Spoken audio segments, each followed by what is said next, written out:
Amen, Église. Gloire à Dieu, c'est tellement encourageant et bénissant d'entendre les prières des saints. Une grande joie, et comme j'aime le répéter à chaque dimanche, si vous n'avez pas terminé de prier ensemble, prenez le temps de reprier, de finir votre prière après le service, de vous retrouver, puis de continuer à intercéder, puis demander au Seigneur de parler dans vos vies et d'appliquer le message. Est-ce que vous avez une Bible entre vos mains? Quelques-uns? Deux? Ah, Oxane, tu as ta Bible? Yes, bravo. Si vous n'avez pas de Bible et que vous voulez suivre avec nous aujourd'hui, on va être dans Romains 15. Et si vous voulez avoir une Bible entre vos mains pour suivre la parole de Dieu qui va être enseignée, je vous invite à lever votre main là où vous êtes et on va vous prêter une Bible. Et ça va nous faire plaisir de vous la donner, de vous l'offrir en cadeau si vous n'avez pas de Bible à la maison, parce qu'on veut que tout le monde puisse avoir la parole de Dieu entre ses mains pour pouvoir être nourri de l'Écriture. Donc, si vous n'avez pas de Bible en ce moment et que vous voulez suivre avec nous dans la parole de Dieu, levez votre main là où vous êtes et on va vous prêter une Bible. Tout le monde a une Bible? Good. Gloire à Dieu. Ah, oh, Enoch qui veut une Bible ici. Est-ce que tu peux apporter une Bible à mon fils, s'il te plaît? On n'en a pas assez à la maison. Good. Ouvrez vos Bibles dans Romains au chapitre 15. Aujourd'hui, on va regarder au verset 1 à 6 du chapitre 15 de Romains. J'ai bien dit à Patrick la semaine passée, tu peux commencer à partir du verset 7, mais tu ne touches pas au verset 6 parce que c'est moi qui le fais la semaine prochaine. Ce matin, on termine la série Koinonia. Et une série qui a duré, avec ce message de ce matin, 9 messages, où est-ce qu'on regarde ensemble à ce que c'est que la communion fraternelle. De quelle manière est-ce qu'on est supposé d'entrer en relation les uns avec les autres dans l'Église de Christ. De quelle manière on est supposé de se bénir, de s'encourager, de s'édifier. Et je veux commencer en faisant un petit récapitulatif de ce qu'on a vu dans les dernières semaines et conclure aujourd'hui avec le dernier message et le but ultime de pourquoi est-ce qu'on a fait une série comme celle-là. Premièrement, je veux vous donner des nouvelles parce que je sais que beaucoup de personnes ont prié pour nous, pour moi et Francis, quand on est allé à Chicago la semaine passée pour la conférence. On a eu des belles conversations avec plusieurs pasteurs. Une des choses qui me bénit le plus quand je vais dans des conférences comme ça, c'est juste d'entendre la vision du Great Commission Collective, de voir encore qu'on n'est pas seul. On a une grande famille d'églises qui nous supportent, des centaines d'églises à travers le monde. On a rencontré des vieux amis qui ont implanté des églises au Kenya, qui sont rendus à leur 3e ou 4e implantation là-bas, des pasteurs de l'Inde qui étaient là-bas, des pasteurs d'un petit peu partout à travers le monde, de Roumanie, pasteur Marius, où j'ai été faire un voyage missionnaire en 2017, qui était là aussi, encouragés, qui ont fondé maintenant leur propre conférence là-bas avec les églises de l'Est de l'Europe. C'est vraiment une grande bénédiction. Puis moi puis pasteur Francis, on a fait la chose la plus américaine qu'on ne pouvait pas faire pendant qu'on était là-bas. Qui peut deviner c'est quoi? Manger? C'est vrai, c'est vraiment très américain. Il y avait des restos, c'était incroyable. Là-bas, on a beaucoup mangé, c'est vrai. Non, on est allé prendre une location dans un shooting range, puis on a été tiré du revolver. Certaines qui n'aiment pas les... Je suis désolé pour ceux qui n'aiment pas les fusils, là, mais c'est tellement facile d'avoir un fusil entre ses mains aux États-Unis. On était assez impressionnés. Tu arrives là-bas, tu remplis un formulaire. Ils te disent, vas-y, c'est un formulaire de consentement. Il y a certaines questions qu'on ne savait pas quoi répondre. Ils disaient, c'est pas grave. Tiens, tu peux changer. En tout cas, c'était vraiment une belle expérience. Puis on a eu beaucoup de fun à tirer du fusil. Pasteur Francis est un bon tireur, je peux vous dire ça. Très bénissant. Merci pour vos prières. Le Seigneur parle et agit à chaque fois à travers les prières de ses enfants. C'est une bénédiction. Donc, Romains 15. Aujourd'hui, on termine la série et je veux repasser un petit peu à travers les différents thèmes qu'on a vus ensemble. Premièrement, la première semaine, on a vu ensemble que l'Église est un corps, qu'on est membres les uns des autres, qu'on est interdépendants les uns des autres, qu'on est appelé à s'investir et entrer en relation dans la vie des uns des autres. Un chrétien ne peut pas être chrétien tout seul dans son coin, mais il doit être uni avec le reste du corps de Christ. Et voici l'idée principale qu'on a eue au premier message. L'Église est un corps uni où chaque membre prend soin l'un de l'autre. Le deuxième message, c'était sur l'amour. Vous savez, cet enseignement-là de Jésus, où est-ce qu'il va enseigner dans Jean 13, 34, je vous donne un commandement nouveau. Aimez-vous les uns les autres comme je vous ai aimé. Puis il termine en disant, à ceux-ci, tous connaîtront que vous êtes mes disciples. Jésus a enseigné que l'amour qu'on a pour lui, l'amour qu'on a comme lui, les uns envers les autres, est un des plus grands témoignages pour les gens qui sont à l'extérieur de l'Église pour témoigner et confirmer que nous sommes vraiment les disciples de Christ. Ils peuvent regarder de l'extérieur, c'est un témoignage pour eux pour dire, voici l'Église de Jésus-Christ. Et l'idée principale était une Église en santé brille par l'amour ardent de ses membres. Troisièmement, on a vu l'encouragement. Encouragez-vous les uns les autres. Puis on a vu ensemble que la persévérance des saints exige l'encouragement mutuel quotidien. On a vu combien, dans notre marche avec le Seigneur, on avait besoin qu'il y ait des frères et sœurs qui investissent dans notre vie, qui nous encourage dans notre foi pour être capable de continuer dans notre marche avec le Seigneur jusque dans la cité céleste, comme le dirait John Bunyan. Et on a vu même dans ce passage-là, dans Hébreux 3,15, combien c'est important de s'encourager chaque jour. On a dit, peut-être que pour certains, ça veut dire « Wow, c'est difficile d'encourager à chaque jour, mais peut-être tu peux commencer par une fois par semaine si tu ne l'as jamais fait encore. » Mais commençons à investir et à s'encourager un peu plus les uns les autres. Ensuite de ça, on a vu « Servez-vous les uns les autres ». On a vu que celui qui est vraiment libre en Jésus devient un esclave de ses frères et sœurs. Celui qui est vraiment libre en Jésus, celui qui a été sauvé par la grâce de Dieu à cause de l'espérance qu'il possède en Jésus-Christ, est rendu capable de servir ses frères et sœurs pour leur bénéfice. Celui qui est vraiment libre en Jésus est serviteur de sa famille spirituelle. On a vu avec Pasteur Francis, humiliez-vous les uns les autres, combien la communion fraternelle nécessite une humilité centrée sur Christ. Comme le Seigneur lui-même de gloire qui reçoit l'adoration au ciel s'est humilié et devenu un simple homme pour venir nous servir, et non seulement nous servir, mais mourir à la croix à notre place, nous rendre le service ultime, de prendre notre place sur la croix pour nous libérer et pouvoir maintenant nous appeler frères et qu'on soit des fils et des filles de Dieu. Christ est venu nous servir comme personne. Il a dit lui-même pendant sa marche sur la terre, je suis venu non pour être servi, mais pour servir. Et pour être un témoignage pour chacun d'entre vous. Et nous maintenant, à son image, on est supposé de se servir, d'être humbles les uns avec les autres, de considérer les intérêts des autres au-dessus des nôtres. On a vu avec Pasteur Yannick Etier, qui apparemment était un message très bénissant aussi. Il a dit qu'on devait se pardonner les uns les autres, ou plutôt il a montré dans l'Écriture combien c'était vrai, combien l'Église est née et grandit dans un pardon mutuel à l'image de notre Dieu. Combien l'Église est née dans le pardon de Dieu en Jésus-Christ et combien l'Église grandit, combien on croit, combien nos relations même se fortifient à travers les blessures qu'on se fait les uns aux autres. Ça ne paraît pas très, très encourageant. Hein? On se dit, mais j'aimerais bien mieux être dans une église où jamais on va se blesser les uns les autres. Ça n'existe pas, frères et sœurs. Ça n'existe tout simplement pas. Parce qu'on est tous des gens qui ont besoin, qui continuent à pécher, qui ont besoin de la grâce de Christ dans nos vies. Donc on va se blesser, on va se faire du mal, mais on se pardonne, on avance. Puis les relations souvent deviennent encore plus fortes qu'elles étaient auparavant. Comme un os qui est brisé, lorsqu'il ressoude, l'os devient encore plus solide qu'avant qu'il soit cassé. On a vu le dernier message avant il y a 2 semaines, parler bien les uns les autres, combien un chrétien mature peut-être fait ça, mais un chrétien mature, lui, parle aux autres et des autres selon la perspective de Dieu pour bâtir et bénir. Et dernièrement, la semaine passée, avec le pasteur Patrick Auger qui est venu de Shawinigan, on a vu que l'hospitalité, c'est la joie du Père qui est partagée par les enfants de sa maison.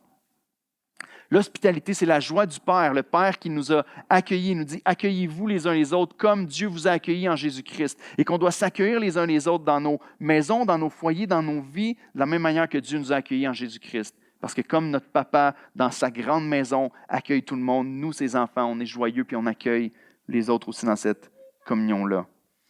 À travers la série qu'on est en train de faire, on a prié avec les anciens puis on croit profondément que c'est une série qui est essentielle pour la croissance de l'Église d'Oxa.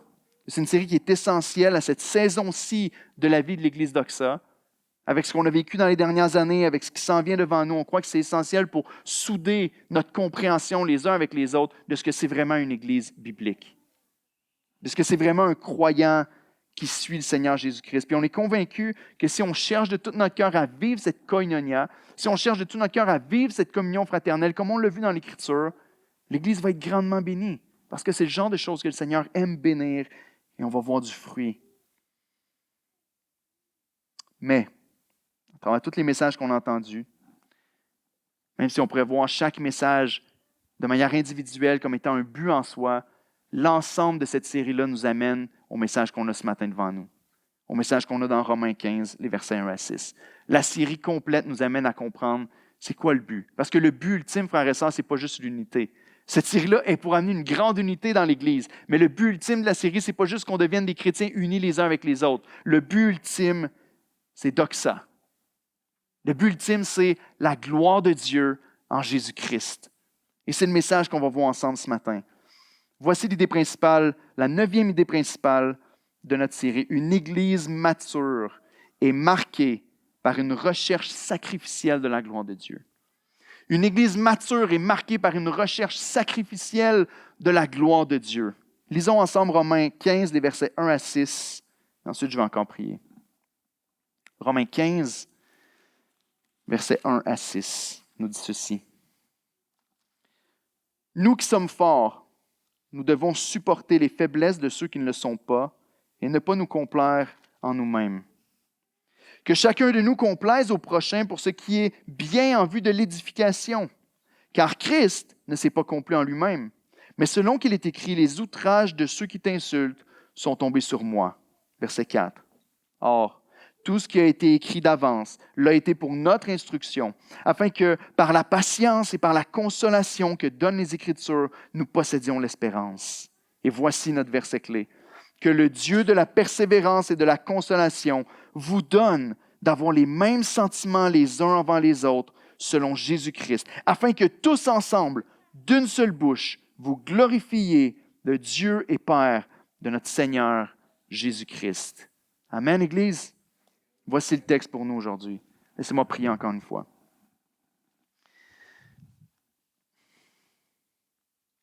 Père, on s'approche de toi avec un cœur qui désire encore une fois recevoir de ta parole, recevoir ta parole, pas celle d'un homme. Et Seigneur, je te prie que ce matin, tous réunis ensemble, à la fin de cette série Koinonia, que nos cœurs soient encouragés à saisir le but ultime pour lequel non seulement tu nous as créés, mais le but ultime pour lequel tu as créé ton Église, le but ultime pour lequel on se réunit à chaque semaine, à chaque dimanche ensemble, et le but ultime pour lequel on doit entretenir la communion fraternelle.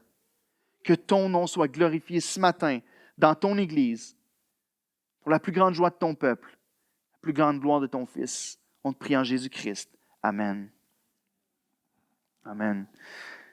Donc, une Église mature est marquée par une recherche sacrificielle de la gloire de Dieu. Premièrement, notre koinonia, parce qu'à ce point-ci, vous comprenez le mot, je peux l'utiliser facilement. Notre koinonia dépend des plus matures parmi nous.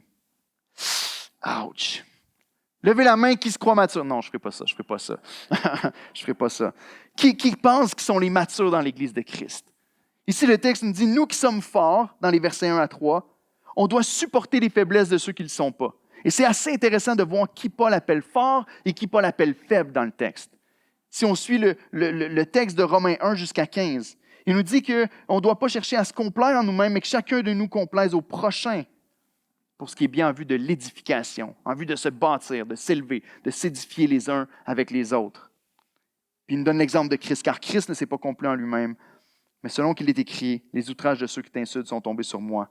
Notre koinonia dépend des plus... Notre communion fraternelle à l'Église d'Oxa, le fait que ça va demeurer, que ça va durer, ça va dépendre des plus matures qui sont parmi nous à l'Église. Et je vous laisse juger dans quelle catégorie vous vous trouvez. Parce que si vous vous trouvez dans ceux qui sont les plus matures, le message est encore plus dur pour vous ce matin que pour ceux qui sont les plus faibles dans l'Église. Parce qu'il nous dit ici que les plus matures doivent s'abaisser au niveau des moins matures. Que ceux qui sont les plus forts doivent s'abaisser pour ceux qui sont les plus faibles. Paul est en train d'enseigner que la phrase « les autres devraient s'ajuster à moi » ne se trouve pas dans la bouche d'un chrétien mature. Pourquoi les autres ne font pas ce qui me plaît à moi? Pourquoi est-ce que les autres ne s'ajustent pas à mon niveau? Ou peut-être qu'on dirait à mon niveau. Ça ne se trouve pas dans la bouche d'un chrétien mature. Encore une fois, l'apôtre Paul va enlever le focus de sur soi pour le mettre sur le bien du corps, de l'ensemble, au lieu d'être sur l'individu. Il nous appelle à lever les yeux de sur notre petit nombril pour regarder au bien de l'ensemble de l'Église de Christ. Puis comme on demande normalement à l'aîné de la famille de faire preuve de maturité, une plus grande maturité envers le cadet de la famille, de la même manière, Paul appelle ceux qui sont les plus matures au sein de l'Église à faire preuve de maturité envers ceux qui le sont un peu moins. S'il y a deux enfants qui chicanent pour avoir un jouet et qui tirent les deux, puis qu'il y en a un qui a, je vais dire des chiffres au hasard, 14 ans, puis l'autre 5. Normalement, celui de 14 devrait premièrement le laisser puis pouvoir agir comme un grand envers celui qui est plus jeune. C'est pas au plus petit qu'on va dire « donne l'exemple à ton grand frère ». Là. De la même manière, Paul dit « vous qui êtes plus matures en Jésus-Christ, vous devriez vous adapter à ceux qui sont plus faibles, descendre à leur niveau ». Il cite le psaume 69,9 pour parler de Jésus, puis il l'applique à Christ, qui prend sur lui les reproches qui sont faits envers Dieu, les reproches qui sont faits envers le Seigneur, les accusations qui sont faites envers Dieu lui-même. Christ va dire, elles sont retombées sur moi. Lui-même a pris les reproches qui étaient faits à Dieu et il les a pris pour nous, pour ceux qui sont les plus faibles.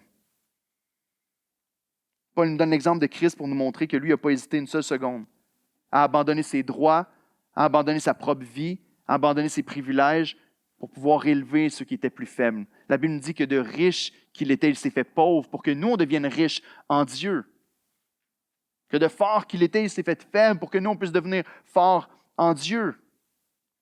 Lui-même était le roi des rois, le juste devant le Seigneur. Et pourtant, sur la croix, la Bible nous dit dans 1 Corinthiens qu'il est devenu péché afin que nous devenions en lui justice de Dieu. Christ a fait ce grand échange pour nous. Il s'est abaissé pour nous. Et Paul dit, regardez à Jésus-Christ encore une fois. Regardez à l'Évangile. Regardez ce que votre Sauveur a fait pour vous. Et c'est de cette manière-là que vous devriez agir avec ceux qui sont autour de vous. Dans le contexte ici, dans les chapitres précédents, il nous parle des exemples de la viande sacrifiée aux idoles, des fêtes juives qui étaient observées par certains qui étaient devenus à Christ, qui étaient devenus chrétiens, qui étaient devenus à Christ. Il nous dit qu'on doit être capable d'abandonner notre droit de manger de la viande s'il faut, puis même dans le contexte des versets passés, de boire du vin, d'ignorer les fêtes, par amour pour celui qui n'est pas encore rendu là. Autrement dit, il y avait des gens qui étaient dans l'Église de Rome, des gens qui venaient peut-être d'un arrière-plan juif ou peut-être pas, mais qui observaient les lois et certaines fêtes et certains rituels juifs à ce moment-là, alors que Christ avait accompli toutes ces choses et que Paul avait dit, on est libéré maintenant de la loi qui était sur nous avant et des certains rituels et certaines habitudes qui étaient faites par le peuple juif parce qu'on est maintenant sauvé en Jésus-Christ. Le sacrifice ultime a été fait, on n'a plus besoin de ça. Dieu a donné une révélation même à l'apôtre Pierre d'une nappe blanche qui descend du ciel avec tous les animaux qui étaient impurs de manger. Il lui a dit, tue et mange. Ce que Dieu a déclaré pur, tu ne peux pas le déclarer impur.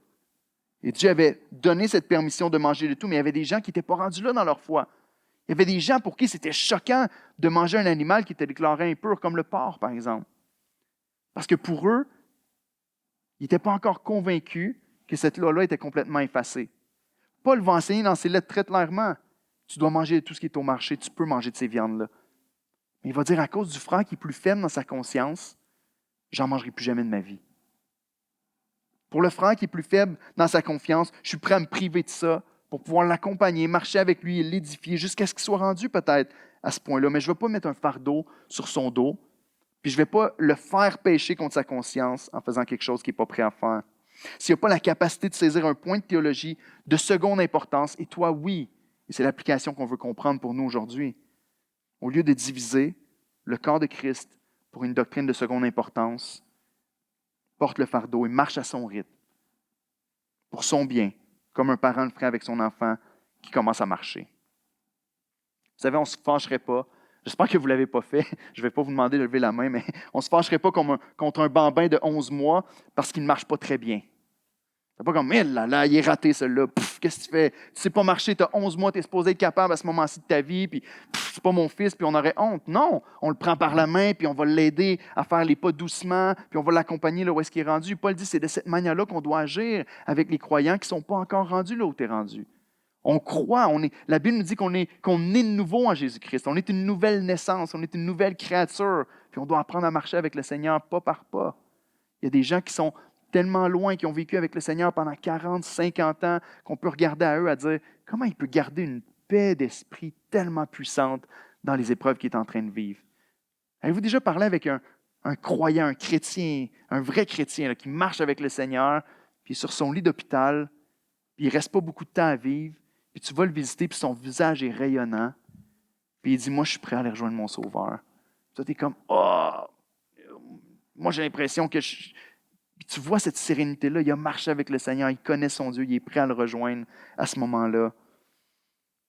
Mais on n'est pas tous rendus là, puis on doit marcher main dans la main jusque-là. Le contexte est intéressant parce que Paul appelle faibles ceux qui ont l'air les plus forts dans l'Église.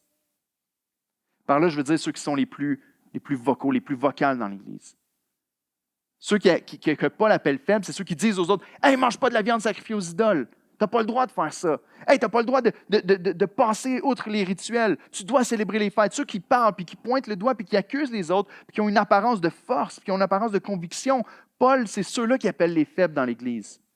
Et ceux qui appellent fort, c'est ceux qui avaient compris la grâce qu'ils avaient reçue en Jésus-Christ, qui n'avaient plus besoin de célébrer ces fêtes-là, qui étaient libres de ça. Pas des gens qui péchaient en disant « On est libre en Jésus, on l'a vu il y a quelques sermons. » Mais ceux qui comprenaient l'œuvre que Christ avait accomplie pour eux et qui comprenaient qu'il n'y avait pas la nécessité d'accomplir et de respecter toutes ces lois qui étaient passées. Autrement dit, ceux qui ont l'apparence la plus religieuse, la plus sainte dans l'Église de Rome à ce moment-là sont ceux que Paul appelle faibles. Peut-être que ça parle à quelqu'un ce matin. Peut-être pas. Peut-être que vous dites, justement, les autres, là. Dieu ici dit, si tu es le plus mature, si tu es celui qui est fort, tu es celui qui saisit que tu n'as pas besoin d'observer ces choses-là, mais qui est capable d'attendre ceux qui ne sont pas encore rendus là, qui est capable d'avoir de la patience et de la diligence envers eux.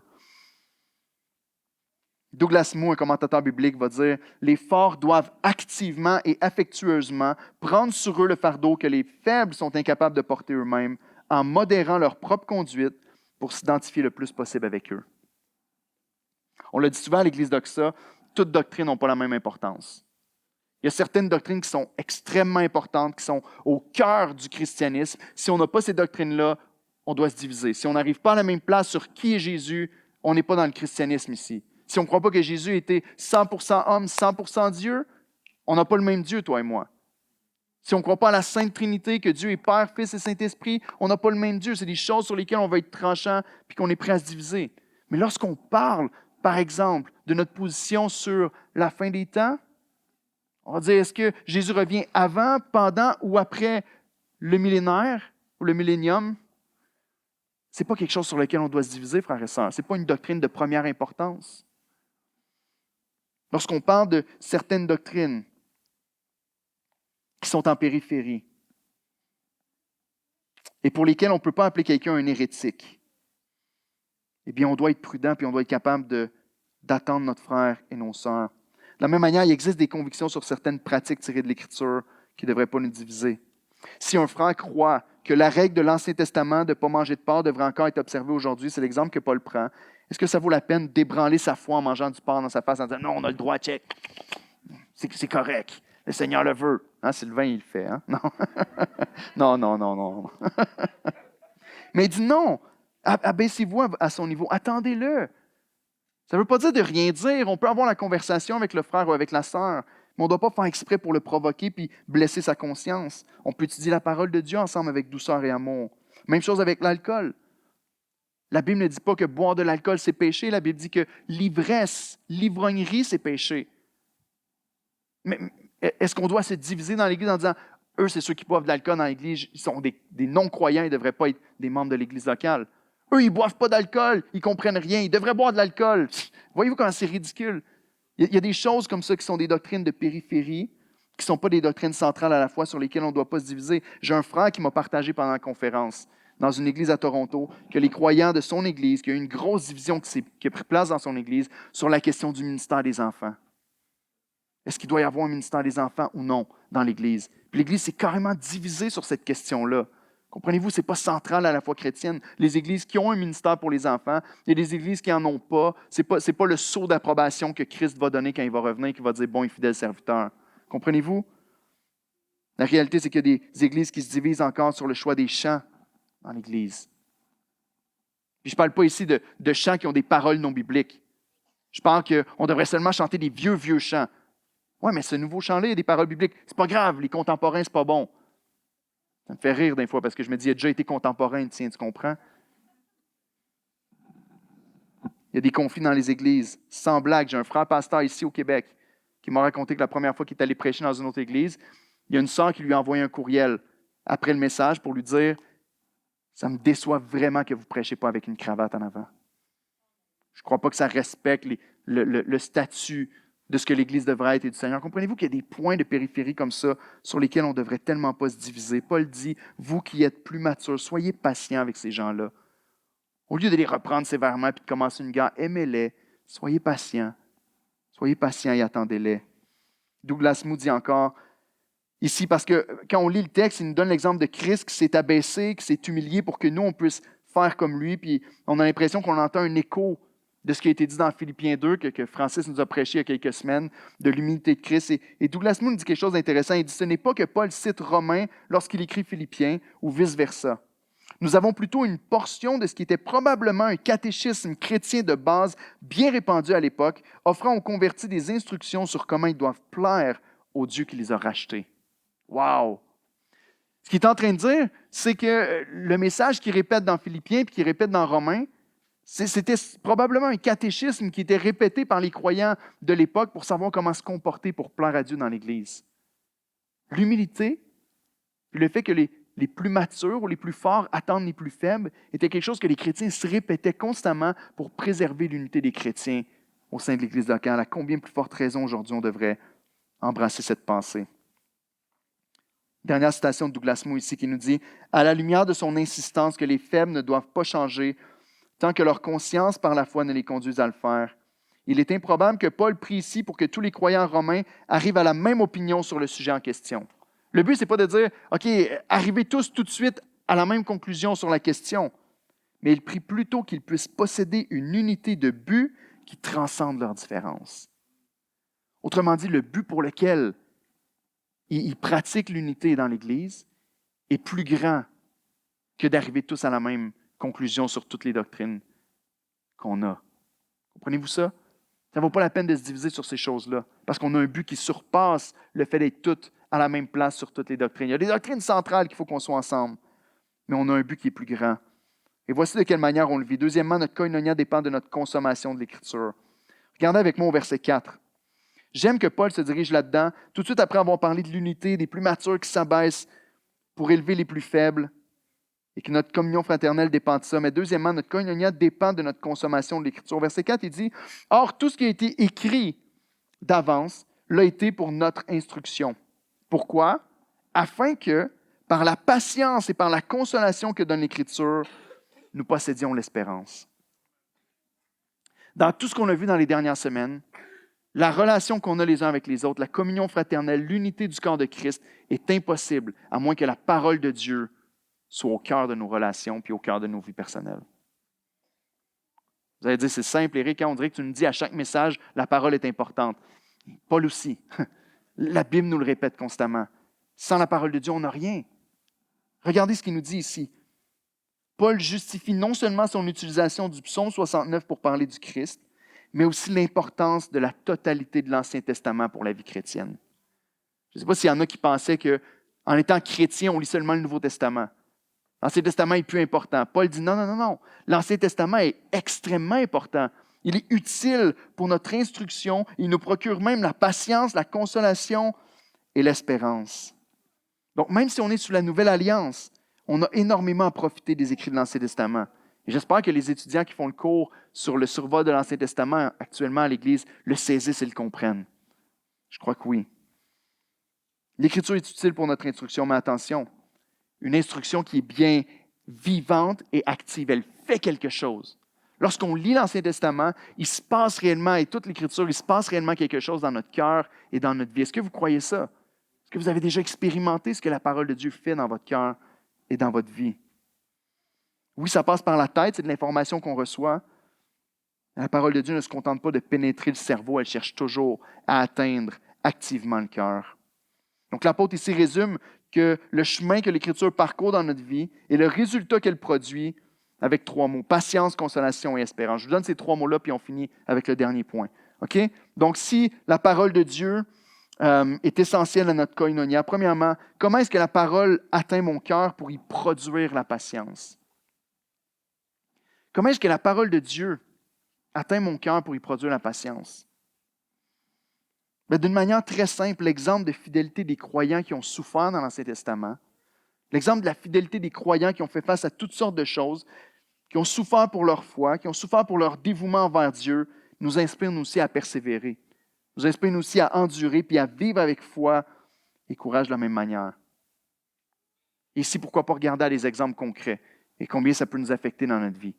Lorsque vous prenez l'Ancien Testament, lorsque vous lisez la parole de Dieu, la Bible ferait vraiment quelque chose dans votre cœur. Elle vous donne l'encouragement, la persévérance, la patience. Pourquoi? Pense à Abraham, par exemple, qui par la foi part sans savoir où il va aller. Par la foi, Dieu lui dit de partir et Abraham obéit à Dieu et il part sans savoir où il va aller. Dieu l'a dirigé. Dieu l'a conduit à travers chacun de ses pas. Et dis-moi si lorsque tu lis une histoire comme ça ne te donne pas la persévérance d'avancer dans l'inconnu aujourd'hui. Je veux dire, de la même manière qu'Abraham a fait confiance à Dieu, qui a avancé avec son Dieu, que Dieu l'a dirigé à chaque pas, moi aussi aujourd'hui, je peux mettre ma confiance en Dieu. Peut-être que tu es dans une saison de vie où tu n'as aucune idée de ce qui t'attend devant toi. Tu as des décisions à prendre, tu es à une étape où tu changes peut-être de saison de vie en ce moment. Tu as peut-être des grands questionnements sur tes études, sur ton travail, sur ta vie de couple, ta vie de famille. Comme Abraham est parti sans savoir où il allait parce que toute sa confiance était en Christ, toute sa confiance était en Dieu. Nous aussi, on peut mettre toute notre confiance en Dieu et avancer comme lui. En fin de semaine, plutôt cette semaine, Dave Harvey, qui est le président du Great Commission Collective, nous a rappelé avec force que, vous savez quoi, quand tout n'est pas clair, souvent on panique. On veut que tout soit clair devant nous. On veut que le plan soit clair, que le chemin soit clair. Mais Dave nous rappelait encore une fois, mais lorsque c'est clair, il n'y a pas de place à l'exercice de ta foi. Et très souvent, c'est quand ce n'est pas clair que tu peux mettre ta foi en pratique et dire, Seigneur, j'ai aucune idée de ce qui s'en vient, mais je vais continuer de te suivre. Est-ce qu'on marche par la vue ou on marche par la foi? Pense à Moïse qui risque sa vie en se tenant devant l'homme le plus puissant du monde à son époque, pour lui dire, laisse aller mon peuple, laisse aller le peuple de Dieu. Donner un ordre à l'homme qui est le plus puissant et qui a le pouvoir de vie et de mort sur toi. Pense à Moïse. Sois encouragé à persévérer dans la foi face à ceux qui t'opposent. Pense à Josué qui avance avec un peuple sans expérience de guerre pour conquérir Canaan. C'est incroyable. 40 ans avant, ses compatriotes avaient dit, ils sont trop grands, ils sont géants, c'est impossible pour nous autres de les vaincre. Josué avance par la foi. Il dit, mais sur la parole de Dieu. Parce que Dieu nous appelle à le faire, on va le faire. Pense à lui et regarde devant toi aussi. Pense à ce que Josué a vécu et reçois l'encouragement que Dieu n'appelle pas les qualifiés, mais qui qualifie ceux qu'il a appelés. Pense à Daniel dans la fosse aux lions. Pense à David devant Goliath. Pense à Joseph en prison, qui croyait encore que Dieu l'avait appelé et que Dieu dirigeait sa vie. Pense à Shadrach, Meshach et Abednego, qui, au risque de leur vie, vont défier l'ordre du roi d'adorer une statue.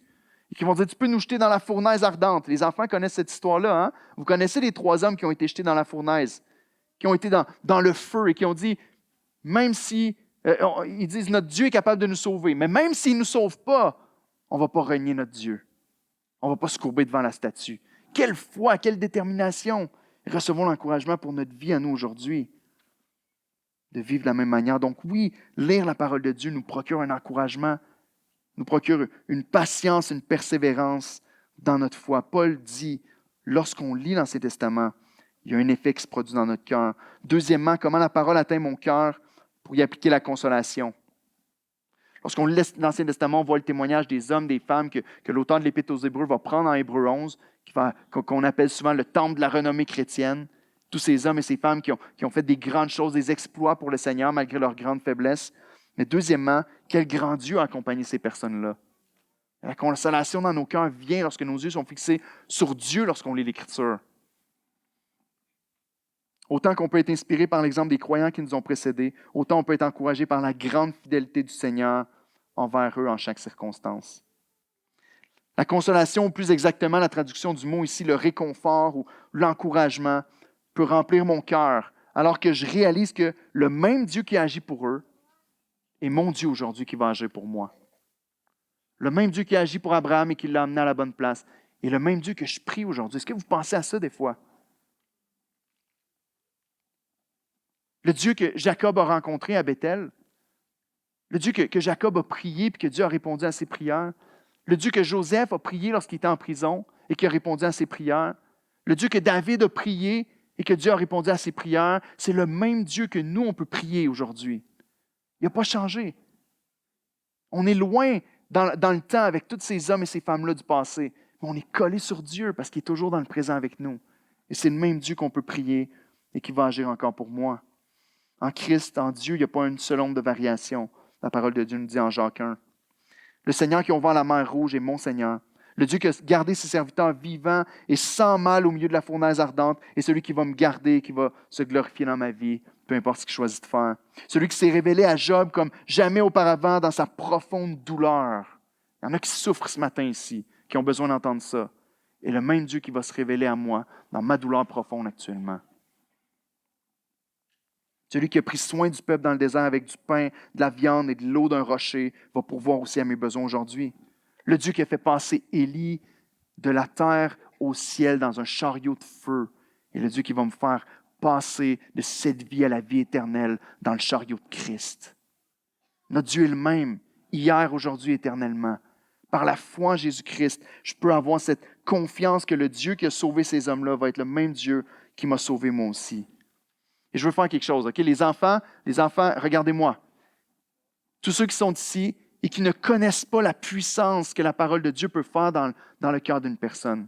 Tous ceux qui disent, j'ai déjà lu la Bible, mais je ne connais pas cet encouragement, cette patience, cette persévérance, cette consolation que l'Écriture peut me donner.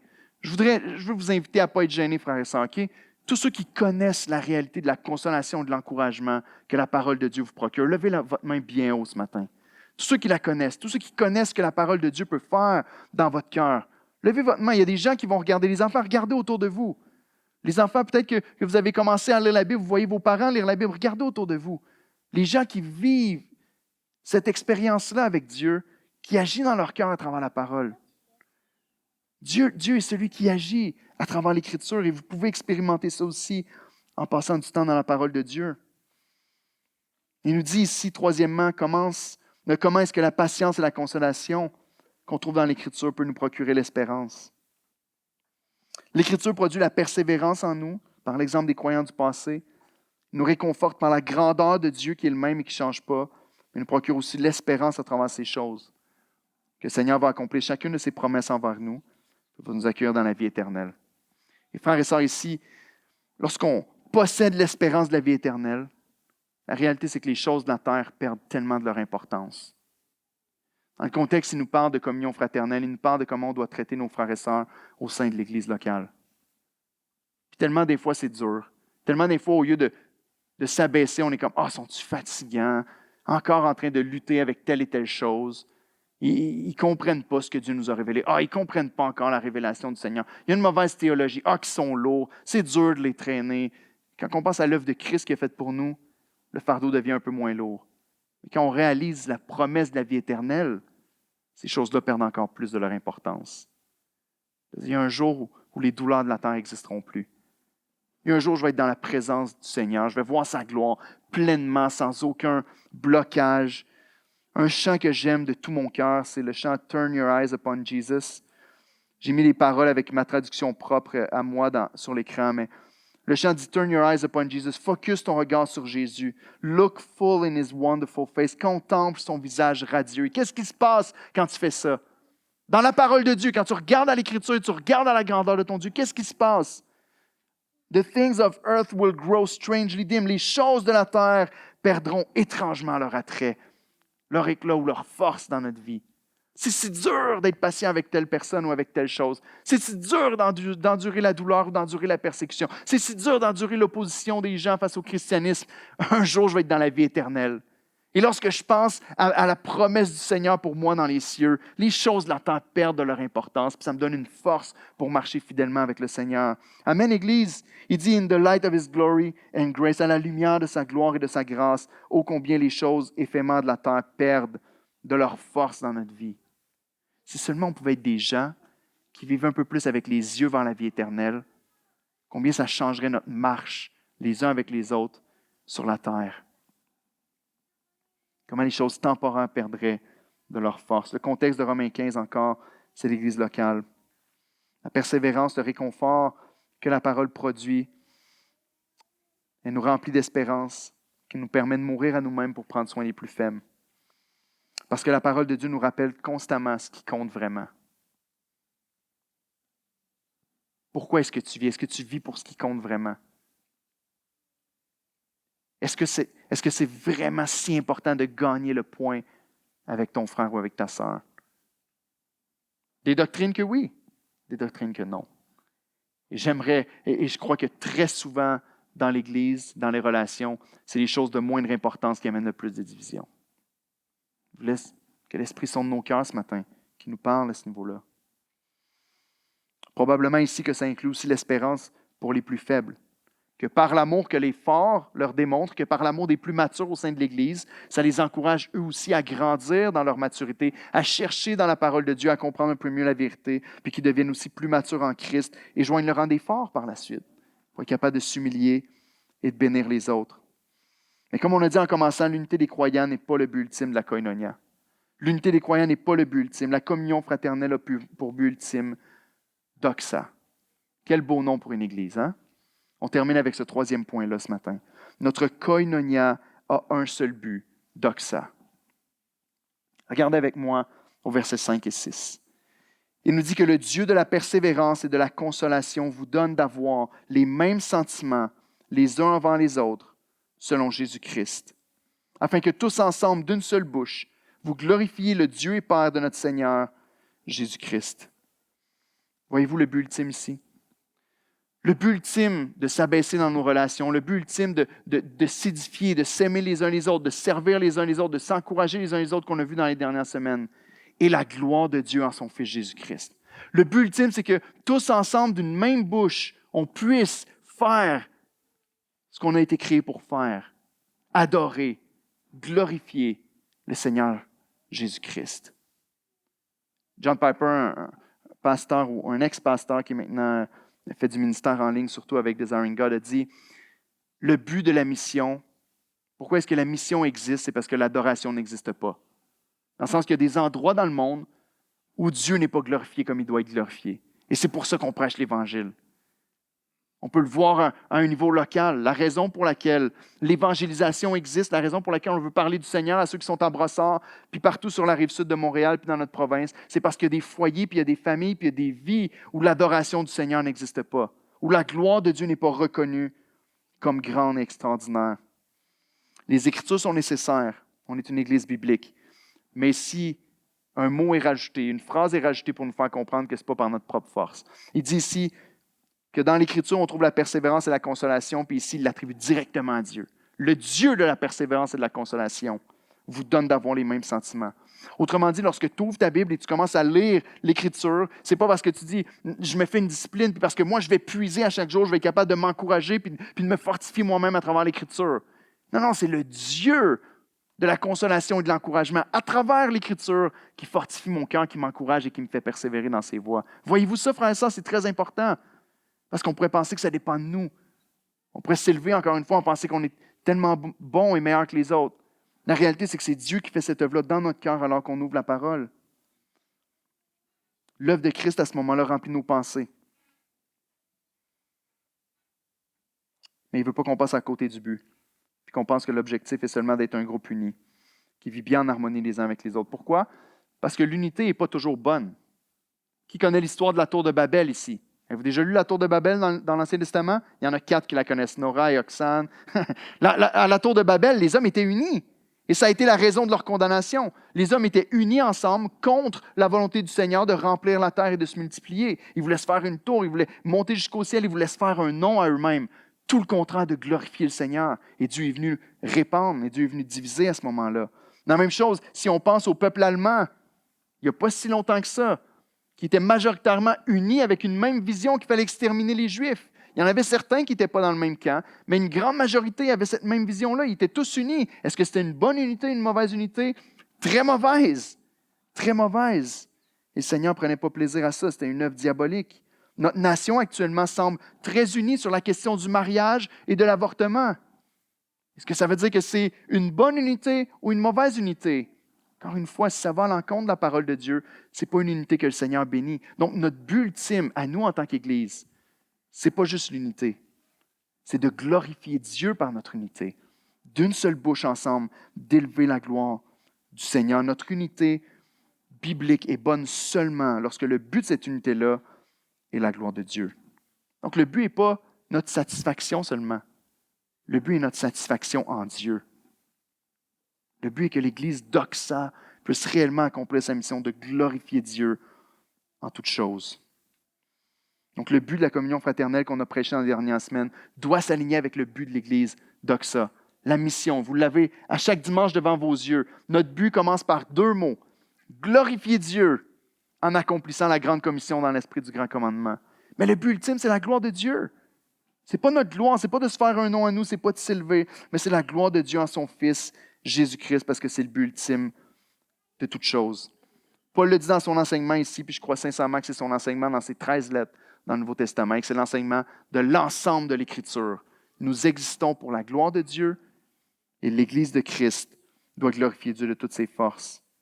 Donc que le Dieu, le Père, le Fils et le Saint-Esprit, et les musiciens peuvent s'approcher, soient glorifiés particulièrement au sein de son Église, remplie de croyants qui l'élèvent d'une seule bouche, avec un seul cœur, avec une seule passion et une seule motivation, la gloire de Dieu en Jésus-Christ par la puissance du Saint-Esprit en nous.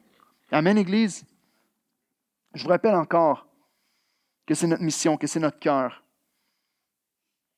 On croit qu'en faisant ça, on croit qu'en cherchant la gloire de Dieu en toutes choses puis dans nos relations, la gloire de Dieu va briller au sein de son Église pour qu'elle éclaire les perdus, qu'elle restaure les mariages, qu'elle guérisse les blessures, qu'elle fortifie le faible, qu'elle console l'affligé, qu'elle relève le découragé, qu'elle envoie le sauvé, qu'elle baptise les convertis, qu'elle fasse des disciples des élus. Au fond, on veut voir des vies changées par la gloire de Dieu et pour la gloire de Dieu. C'est notre vision en tant qu'Église.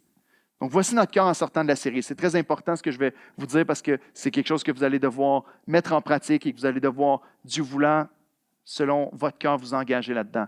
Dans les prochaines semaines, ce qu'on va faire, c'est qu'on va imprimer un document, on va imprimer une page avec les 9 idées principales qu'on a vues dans la série. On va imprimer une page avec les 9 idées principales qui dit « Voici ce que je crois être la communion fraternelle, que je dois aimer les autres comme Christ m'a aimé, que je dois m'engager à édifier les autres. » On va faire une page avec ça sous forme d'engagement, sous forme un petit peu d'alliance entre les membres de l'Église.